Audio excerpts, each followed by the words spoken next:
जो इंसान अपने जीवन में टारगेट डिसाइड कर लेता है, गोल डिसाइड कर लेता है और उसके अलावा उसे कुछ भी दिखाई नहीं देता, वह इंसान उस टारगेट को बहुत जल्दी पूरा कर सकता है।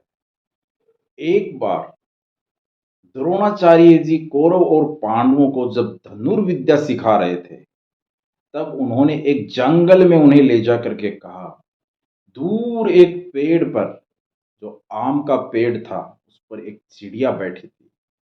तो द्रोणाचार्य जी ने सबसे पहले युधिष्ठिर को कहा कि तुम्हें उस पेड़ पर क्या दिखाई दे रहा है? युधिष्ठिर ने कहा, एक आम का पेड़ है, उस पे चिड़िया बैठी है। फिर उन्होंने कहा, दुर्योधन को बुलाया और दुर्योधन को कहा कि तुम्हें उस पेड़ पे क्या दिखाई दे रहा है? दुर्योधन ने कहा, गुरुजी मुझे बड़े बड़े आम दिखाई दे रहे हैं और एक चिड़िया दिखाई दे रही है। फिर उन्होंने नकुल सहदेव को बुलाया, उन्होंने भी कुछ इसी तरीके से जवाब दिया। फिर उन्होंने भीम को बुलाया, भीम ने कहा, गुरुजी मुझे तो बड़े बड़े आम दिखाई दे रहे हैं। फिर उन्होंने लास्ट में अर्जुन को बुलाया, अर्जुन को कहा कि तुम्हें उस दूर पेड़ पे क्या दिखाई दे रहा है?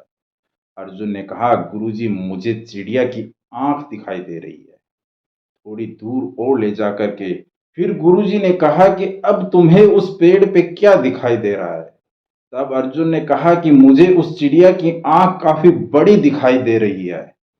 फिर द्रोणाचार्य जी सामने आकर खड़े होकर के बोले कि अब पेड़ और तुम्हारे बीच में मैं हूं, अब तुम्हें क्या दिखाई दे रहा है?